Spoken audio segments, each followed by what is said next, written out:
Bem-vindo ao Sim ou Não. Esta semana o programa de debate do Amanhã.pt é sobre a carga fiscal sobre os alimentos. Devem ser reduzidos os impostos sobre todos os alimentos, incluindo alguns que os médicos consideram pouco saudáveis? Há alimentos que pagam 23%, a taxa normal de IVA, e há outros que pagam a taxa reduzida, mas cujo preço não é acessível à maioria da população, como peixe ou carne mais caros. Essas tabelas devem mudar, sim ou não? Se baixarem os impostos sobre os alimentos, os portugueses serão mais saudáveis, sim ou não? Ora, comigo está José Camolas, nutricionista, professor da Faculdade de Medicina da Universidade de Lisboa e doutorado em Ciências da Saúde. Também João Espanha, jurista e fiscalista, ou advogado, formado em Direito Fiscal, digamos assim. Agradeço a ambos a vossa presença. Sabem que têm um minuto, no fundo, para defender a sua tese. Depois podemos debater, temos 20, 25 minutos para o debate. Começamos pelo lado da nutrição. Pronto, e começo exatamente por essa declaração de interesses. Eu sou um profissional de saúde, um nutricionista e, portanto, naturalmente, o meu pensar sobre a alimentação e sobre a fiscalidade sobre a alimentação tem a ver sempre com esta perspectiva de saúde.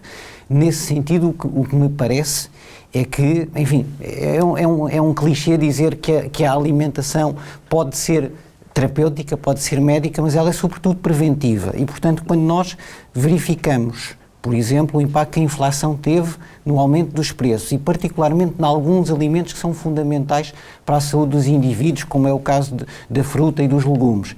Então, haver aqui medidas que possam aliviar o preço ao consumidor, e nós vimos isso, por exemplo, com a medida do IVA zero em alguns produtos alimentares, apesar de tudo mitigou relativamente o preço ao consumidor desse grupo de alimentos que beneficiaram dessa medida, assim como vemos em sentido inverso, que, por exemplo, a taxação de alguns alimentos, por exemplo, que têm grandes quantidades de açúcar, reverteu, no fundo, numa redução do consumo desses mesmos alimentos, numa redução do consumo de açúcar, e, portanto, temos aqui esta dualidade. O que dizemos não é que temos que reduzir a carga fiscal sobre todos os alimentos, mas necessariamente é preciso diminuir o preço que as pessoas pagam por alimentos que podem ser fundamentais para o seu estado geral de saúde.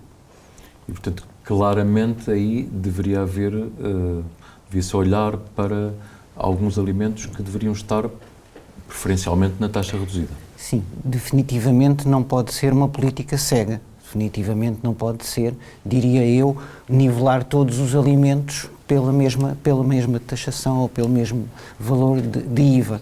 Terá necessariamente de ser aqui uma política que é informada por critérios de saúde, por critérios de indicadores nutricionais, com critérios de indicadores de proteção da saúde.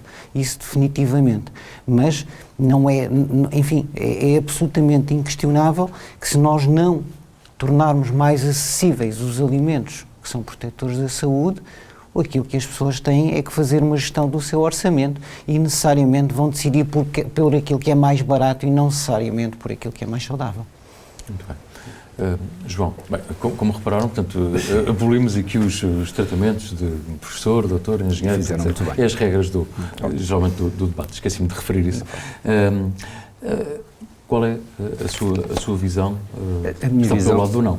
Eu não quero, enfim, ser o representante do lado negro da força, mas vamos tentar, as minhas posições, no fundo, relativamente o objetivo acaba por ser basicamente o mesmo, isto é, tentar que as pessoas paguem aquilo que podem por uma alimentação saudável. E admito que a ferramenta fiscal possa ter algum impacto nisso. Todavia, a minha posição de princípio é, enfim, bifacetada, diria. Há uma posição quase ideológica e uma posição técnica. Do ponto de vista ideológico, pelo menos na minha perspectiva, os impostos servem uma função primacial, que é financiar o Estado. Do ponto de vista ideológico, portanto, diria, não me agrada que a ferramenta fiscal seja utilizada para fazer ou engenharia social ou para fazer, no fundo, o apoio que deve ser, como o José referiu muito bem, não deve ser cego. E o IVA é um imposto bastante complicado. Ele é simples na sua ideia, é simples na sua estrutura, mas deve ser pouco complexificado, porque quanto mais se misturam as coisas, quanto mais se baralha, mais difícil se torna a sua aplicação. O IVA, em particular o IVA, que é um imposto de matriz comunitária, relativamente ao qual os Estados não têm grande margem de manobra.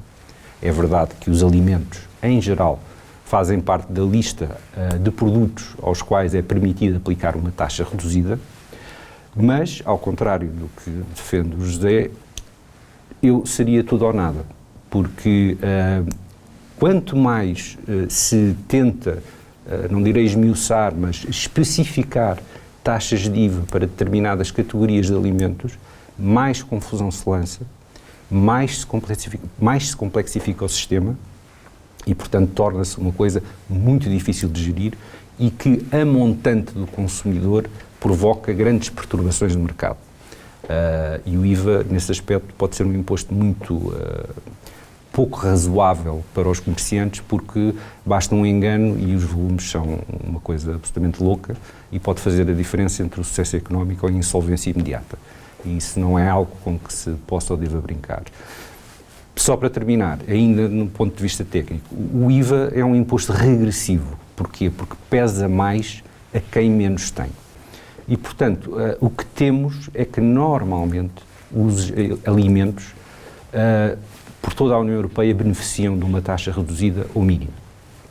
Com, aliás, uma coisa muito interessante, que é, tanto quanto consegui perceber, a taxa mais reduzida em toda a União Europeia é no Luxemburgo. E não me parece que no Luxemburgo se passem tantas dificuldades como em Portugal. Isto para dizer que, mesmo ao nível, não existe harmonia a nível da União Europeia a este respeito. Isso é uma velha discussão da harmonização fiscal. Mas, ao nível do IVA, a harmonização tem que existir, mas, no que diz respeito à aplicação de taxas reduzidas aos bens e serviços que estão elencados no anexo 3 à diretiva do IVA, os Estados têm liberdade para o fazer. E eu acho que Portugal abusa dessa liberdade. E abusa dessa liberdade porque cria... nem sei dizer, a especificidade é de tal ordem em determinados temas e assuntos que se dão as discussões mais incríveis e bizantinas, como, por exemplo... Mas lá vamos. Deixe-me só terminar. Se um pastel de nata adquirido dentro de uma caixa paga IVA a 23%, ou se for servido num prato já paga IVA a 6%. Quer dizer, este tipo de coisas tem que ser completamente afastado do panorama. E, portanto, do meu ponto de vista, temos que pagar impostos. Em Portugal, a maior parte da alimentação já paga 6%, que é a taxa mínima aplicável em Portugal. Portanto, não vejo que mais é que se possa ou deva fazer, sob pena de continuarmos a complicar algo que não deve ser complicado. Peço desculpas, cedi muito o meu minuto, depois cederei tempo ao meu distinto colega. O José introduz aqui, no fundo, uma variável que é também a questão da saúde, ou seja, deve haver aqui um fator, é claro que temos aqui a questão do IVA e há, com certeza, outros impostos que influem no preço dos alimentos, mas a variável da saúde, na sua opinião, tem sido assim tantas vezes tida em conta por sucessivos governos, por aquilo que vai vendo também na sua profissão como nutricionista? Nós vemos que mais ou menos 60% da população portuguesa tem peso a mais, dentro dos adultos, mais ou menos 30% das crianças. Vemos que a doença cardiovascular é a principal causa de morte enfim, nos países desenvolvidos em geral e em Portugal também. Vemos na mesma medida, por exemplo, as prevalências de diabetes com tendência para aumentar, e vemos os custos em saúde de tratar estas doenças. E, portanto, aquilo que é a alimentação adequada, aquilo que a capacidade aquisitiva do consumidor de ter uma alimentação adequada pode trazer, é exatamente a capacidade de... Claro, não é no curto termo, e eu percebo que pode ir para o decisor político não poucas vezes se têm que tomar decisões num horizonte temporal que é do ciclo eleitoral. Mas enfim, se queremos usar exemplos de casos bem-sucedidos, vemos que, por exemplo, casos bem-sucedidos como o norte da Europa têm pactos de regime há 20 anos, há 30 anos nesta área. Aliás, não deixa de ser engraçado, nós gostamos de puxar a nós aquele mérito de sermos também um dos exemplares da dieta mediterrânica, somos cada vez menos e quando vemos a adesão à dieta mediterrânica, ela é quase vestigial em Portugal, mas vemos, por exemplo, os países do norte da Europa assumirem um pacto entre si, os países nórdicos, a chamada dieta nórdica, que vai para além daquilo que são as recomendações em termos nutricionais, tem também aqui compromissos de sustentabilidade, tem também compromissos da proteção do mercado interno e no fundo eu diria que mais do que ser um custo, o investimento no acesso a um consumo alimentar adequado e informado é sem dúvida alguma um investimento, não é um custo, é um investimento e é um investimento claro que não dá frutos no curto ciclo, mas evidente, é por demais evidente o impacto que tem no longo termo na proteção da saúde, na melhoria da qualidade de vida das populações, mas na melhoria de indicadores económicos mais imediatos. Não sou eu que o digo, é a OCDE. Se nós tivermos melhores indicadores de saúde, melhor alimentação, temos menos absentismo, temos menos presentismo, temos menos reformas precoces. E, portanto, quando há esta questão de usarmos ou não usarmos ferramentas fiscais, de usarmos ou não usarmos o orçamento do Estado aqui como uma alavanca daquilo que não é só a melhoria do Estado Geral de Saúde ou do Estado Nutricional, mas é a melhoria da qualidade de vida das populações, eu acho que não fica dúvida nenhuma que nós temos que ter um pensar mais de longo termo, mais olhando não para aquilo que somos hoje, mas para aquilo que queremos ser amanhã. Portanto, a ferramenta fiscal é uma ferramenta em torno de uma estratégia e de uma política, como estava a referir, que até em alguns países tem um pacto de regime. Mas a verdade é que muitas vezes há as discussões, até a propósito, por exemplo, o que é que está na taxa intermédia, ou o que é que está na taxa normal, ou o que é que está na taxa reduzida. Mas ainda pegando nesta questão de saúde e na questão de nutrição. Como sabe, também há lobbies sempre muito fortes, ou porque têm a ver com o tema de refrigerantes ou de produtos que são processados e que há sempre uma tentativa de demonstrar que afinal não tem um efeito assim tão negativo sobre a saúde. A minha pergunta é, mas aquilo que lhe chega ao seu consultório e ao seu gabinete e ao estado de saúde dos portugueses, acabou de referir, afinal, os portugueses não estão assim tão fãs da saúde mediterrânica, estão a ficar com mais diabetes, com maior taxa de obesidade.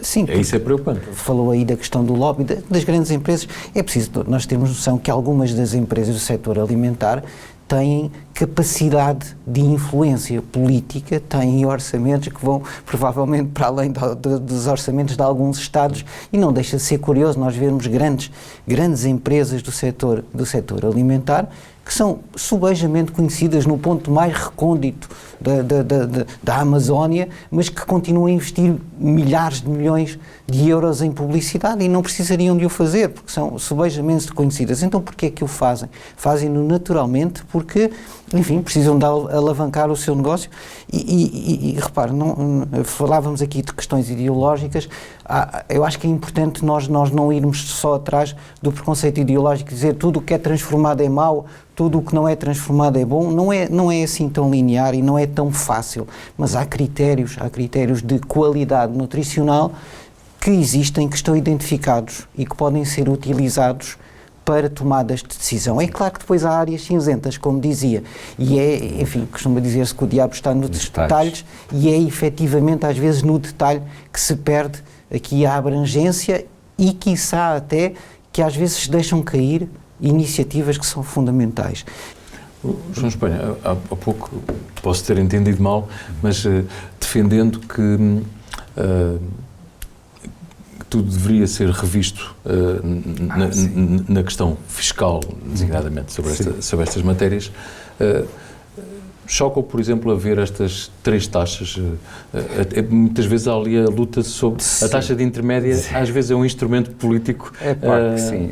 A questão passa justamente por aí, eu diria. As 3 taxas estão previstas na diretiva IVA e, como digo, depende depois, a própria diretiva dá aos Estados baias nos quais se podem mover para fazerem as suas políticas próprias. O IVA, aliás, é um imposto muito, muito interessante, porque é um imposto harmonizado não apenas ao nível da lei, porque todos os códigos do IVA em toda a União Europeia procedem de uma diretiva, mas a própria interpretação da lei deve ser uma interpretação harmonizada, ou seja, nós depois vamos obedecer à jurisprudência do Tribunal de Justiça da União Europeia, que defende que, como se trata de um imposto harmonizado, um determinado conceito em Portugal deve ser entendido da mesma forma na Dinamarca ou na Estónia, ou coisa que o valha, o que dá origem a trabalhos muito engraçados e muito interessantes do ponto de vista técnico. Mas isto para dizer que onde Portugal falha é justamente onde lhe dão liberdade. E onde lhe dão liberdade justamente para atribuir as taxas, os produtos, os bens, etc. E o que temos assistido desde 86 a esta parte é a uma cada vez maior complexificação das diversas verbas, chamemos-lhe assim, que atribuem as taxas intermédias e a taxa reduzida. O caso do McDonald's, por exemplo, é um caso de escola, porque pagava 12, passou a pagar 23, depois regressou para 13, mas só em determinadas coisas. Se for um menu num restaurante já é tudo incluído, mas se não for o menu temos que descascar taxa por taxa. Se o menu incluir uma bebida alcoólica já não é assim, aplica-se outro conjunto de regras. Portanto, é aqui que, na minha perspectiva, Portugal falha. Mas Portugal falha também naquilo que o José referiu, que é a falta de uma política fiscal. Nós já tivemos política fiscal e quando tínhamos política fiscal as coisas faziam algum sentido. Quando é que tivemos? Já agora? Quando adotámos o IVA em 86, quando entrámos na então CE, agora na União Europeia, e quando se fez a reforma fiscal de 89, quando se criaram os impostos sobre o rendimento, que nos fez Portugal, do ponto de vista tributário, entrar naquilo que é a norma da OCDE. Portanto, um imposto pessoal e único sobre o rendimento das pessoas e um imposto corporativo que também agrega segundo o rendimento acréscimo. Nessa altura as coisas faziam sentido porque havia uma linha de rumo que se perdeu entretanto. Como dizia o saudoso professor Saldanha Sanches, a contra-reforma fiscal começa no dia a seguir à publicação da reforma fiscal, por causa dos grupos de interesse, por causa dos benefícios fiscais, por causa de uma série de coisas que depois vão começando a tornar o sistema uma manta de retalhos muito difícil de se lidar com ela e leva a resultados completamente absurdos. Não queria com isto dizer, entendamos, a ferramenta fiscal utilizada pontualmente para tentar condicionar comportamentos ou resolver problemas sociais é uma técnica terrível, que a única coisa que dá é a asneira. Não podemos ter, por exemplo, uma Constituição a dizer que se protege a família e depois o IRS a maltratar a família. Não é razoável, não está certo, não está correto. Não podemos ter uma decisão política a médio e longo prazo de acordo com a qual vamos melhorar a saúde dos portugueses e para isso é necessário intervir a nutrição, e então temos que olhar para o conjunto de impostos que impactam a alimentação saudável e tentar modulá-los de forma a que saia uma coisa que seja razoável e que seja trabalhável e com a qual todos nós consigamos conviver. Agora, o que temos hoje em dia não é nada disso. Voltando ao IVA zero que referiu há pouco. Quando se falou da hipótese de colocar uma taxa zero para os bens essenciais, designadamente para a alimentação, estávamos num período não de hiperinflação, mas de uma taxa de inflação muito elevada em muito pouco tempo. Curiosamente, o Governo veio dizer não, nem pensar, porque não se mexe no IVA. Porquê? Porque é que não se mexe no IVA?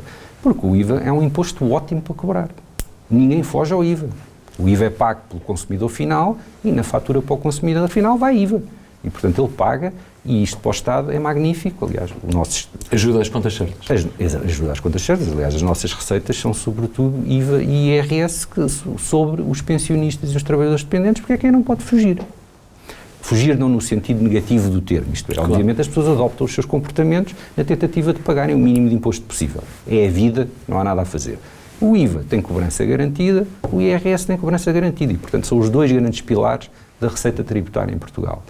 E, portanto, quando o Estado veio dizer não, IVA zero, nem pensar nisso, eu que sou contra medidas particulares para salvar situações sociais, entendi que naquele momento em concreto e por aquelas razões, o IVA 0% fazia todo o sentido. Porquê? Por causa do tal fenómeno de regressividade do imposto. Quem estava a levar com a talhada da inflação eram as pessoas com menos recursos. Como o IVA é um imposto que impacta as pessoas com menos recursos, estava na altura de temporariamente fazer ali um certo alívio. Mas mesmo esse pequeno alívio custou qualquer coisa como 600 ou 700 milhões de euros. E, portanto, não podemos também perder essa perspectiva que é todos precisamos de pagar impostos, os impostos são necessários para que o Estado funcione. Não vou discutir do ponto de vista ideológico se deve carregar mais aqui ou carregar mais ali, nada disso. Agora, não podemos pensar que podemos utilizar a ferramenta fiscal a nosso belo prazer, de acordo com as circunstâncias do momento, para servir um determinado objetivo político, etc, etc. Não. Deve haver uma política fiscal. E isso, infelizmente, é que nós não temos em Portugal há muito tempo. Basta atentar no que se passou quando terminou o governo do professor Passos Coelho, ou do Dr. Passos Coelho, e passámos para o governo do Dr. António Costa, havia um compromisso, um pacto de regime para se reduzir o imposto sobre as empresas, e a primeira coisa que o Dr. António Costa fez foi rasgar o pacto. Assim, não há política fiscal que resulte, ou sequer que se possa conceber. Nem há pactos de regime. Portanto, pactos de regime, o que entender? Tem que haver política fiscal, uma coisa pensada, modulada, concertada, enfim, e outras coisas que não vou tirar mais tempo ao meu distinto colega. Mas, e estamos mesmo a terminar, isto é a ditadura do tempo, mas coloco-lhe também a questão de espera que, enfim, dentro de poucos meses teremos eleições legislativas, espera que os vários partidos, e muitas vezes estas matérias provém da Assembleia da República, sem prejuízo depois do que o Governo decida, mas como é que se consegue passar mais esta mensagem, aquilo que acabou de referir, aos vários partidos para eles incorporarem isso nas suas agendas e nos seus programas? Porque com certeza que estamos todos de acordo, diria eu, que temos problemas graves de saúde em Portugal, falava há pouco de diabetes e de obesidade, e é necessário combater isso, quem sabe através desta via fiscal. Sim. Não, eu como nutricionista e como cidadão espero naturalmente que, seja quem for o governo, tenha esta sensibilidade de perceber não há soluções fáceis para problemas complexos e, portanto, seja pela questão do IVA, seja pela questão da taxação, mas não se fica de todo por aí. Há muito que é preciso fazer nesta área de mudar aquilo que são hábitos e comportamentos e acesso aos alimentos das pessoas. E há para fazer, por exemplo, na oferta alimentar logo à partida nas escolas e nos refeitórios públicos. Há muito que é preciso fazer também, por exemplo, em algo que, enfim, que aguardamos, enfim, eu não diria serenamente, diria até com alguma ansiedade que a União Europeia se resolva, por exemplo, em relação à rotulagem simplificada, que nos diga definitivamente qual é que é o modelo de rotulagem simplificada, porque sabemos que isso facilita o acesso dos consumidores a alimentos mais adequados. Mas é preciso também, neste compromisso, que também se faz com o tecido económico, também se faz com as empresas, continuar a trabalhar na reformulação dos alimentos, torná-los mais adequados, com menos açúcares, com menos gorduras saturadas, com menos sal. E este trabalho é um trabalho conjunto e é como diz, é um trabalho estratégico, é um trabalho comungado, é um trabalho em que senta as pessoas à mesa, os diversos atores, e que os põe naquilo que é a sintonia possível, porque vamos ser francos, eu dentro dos nutricionistas, eu sou sobretudo nutricionista que trabalha em clínica, e às vezes há um bocadinho aquela ideia de que os nutricionistas que estão na clínica ou na saúde pública são dos bons e os que estão na indústria são dos maus. Não é nada disso, é que trabalhamos exatamente com o mesmo propósito, que trabalhamos todos para as pessoas, e no limite dos limites queremos todos que as pessoas, quem tem produtos para vender quer que as pessoas vivam mais anos para comprarem mais tempo os seus produtos. Portanto, no limite dos limites, queremos todos mais ou menos os mesmos. Profissionais de saúde, decisores políticos, tecido económico, queremos o mesmo. E querendo o mesmo, temos de trabalhar em conjunto. mas no limite dos limites é preciso que a decisão política tenha esta sensibilidade, de não deitar fora pactos que são virtuosos, se comprometer com aquilo que é o futuro das populações e não decidir só para o aqui e agora, porque a decisão para o aqui e agora vai sempre ser insuficiente e virtualmente pouco adequada. Zé Camões e João Espelho, muito obrigado. O tempo está mesmo... Está pela hora da morte. Exatamente. É mesmo a dizer. Muito obrigado pela vossa disponibilidade e espero que continuem a acompanhar este projeto. É tudo. Já sabe que pode ver o debate no site amanhã.pt, também na Euronews, que aliás fica disponível no canal YouTube da Euronews, ouvir no podcast Pensar Amanhã, há cada vez mais pessoas a acompanhar-nos através do podcast, e ler no jornal Portugal Amanhã. Obrigado, conto consigo na próxima semana.